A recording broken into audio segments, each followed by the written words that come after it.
Alright, welcome to this video.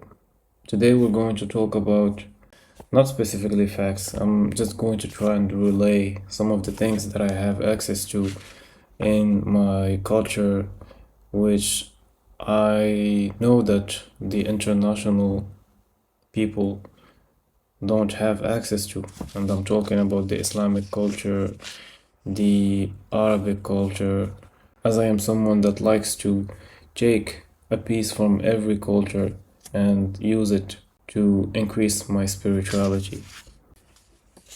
So let's first look at a map of gender in Arabic countries, maybe.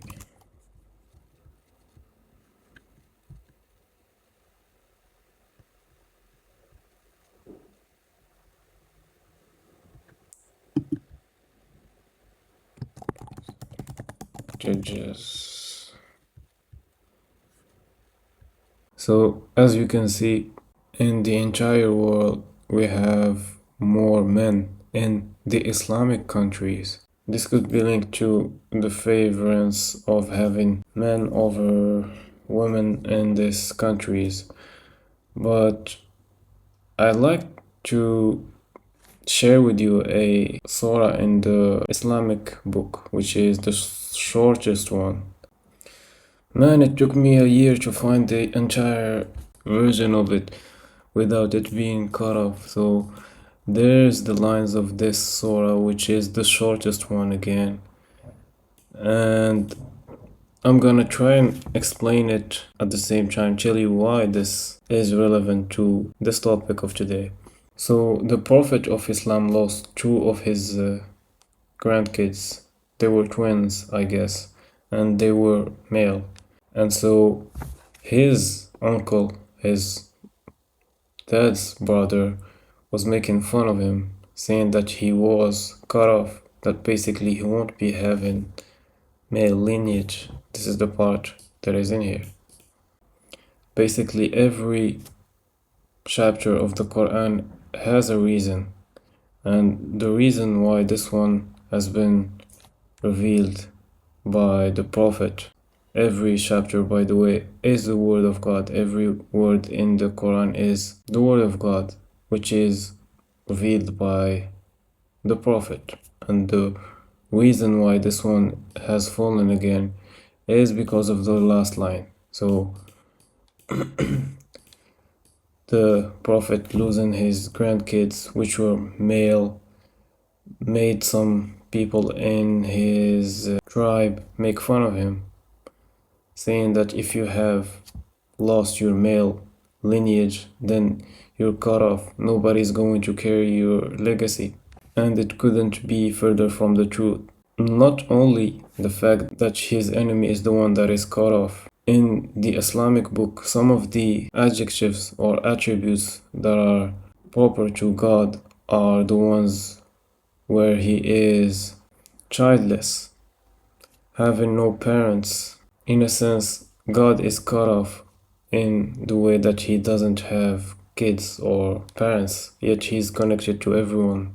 And you can see that if someone has chosen a life where he is an orphan, that this could be seen as a courageous type of life. Now let's see what this part means. We've granted you al-Kawthar, and it's basically a heavenly river. And when you hear the term river, you hear also flow. Okay, this is something that's been in books and YouTube videos in a lot of cultures. The flow, get in the flow, the brainwave states where which you would be feeling at your best. And this is basically God saying that there's more to life than one simple thing, that there's an infinite way to feel fulfilled in life and be happy in life, even though the later term being happy is not having a good connotation, as if it's not about being happy. I think that it's at least about feeling good. I also wanted to link the term flow to this thing, which is a song. The three first lyrics. Life is a waterfall, we're one in the river and one again after the fall. This is a famous song, Ariel's. It just reminds me of the concept of everyone is you pushed out, just in a different way. This song to me, this song. So yeah, to me, even though this one is the shortest chapter in the Quran, it has a lot of wisdom compressed into it. Now, let me get back into gender. I've made a lot of videos on this channel about open water swimming, and I used to swim a lot, but it became a bit inconvenient. I started getting scared of sharks, so I said that it's not that worth it. But one thing that I used to listen to a lot in open water swimming groups and stuff is when someone tries to make swimming as a good sport, he would say something like, the Prophet said, teach your kids swimming, archery, and horse riding. These three sports are unique in a certain way. Let's start by this one since I was just talking about it. You will find both genders having records. Neither of the genders have achieved. So we have Michael Phelps, which has had a lot of success in swimming. At the same time, the longest butterfly swim has been achieved by a woman. So you can see that the limits of this sport are achieved by both men and women. Same thing if we go to archery. Not this one. Yes, this one. You will find that both men and women, they have the same records. I don't even have to look and find these records. I know for a fact this is what the case is. And the last Olympics showed that.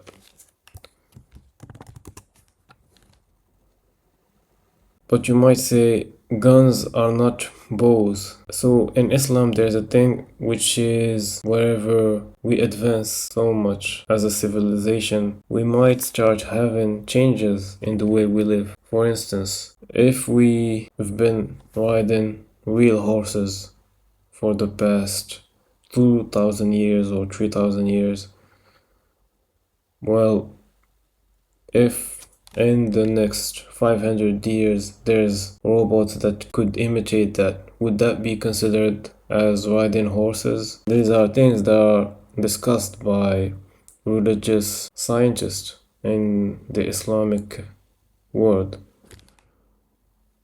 And it's not for me to say if gun shooting is considered to be advised by the Prophet in Islam, but the message of this video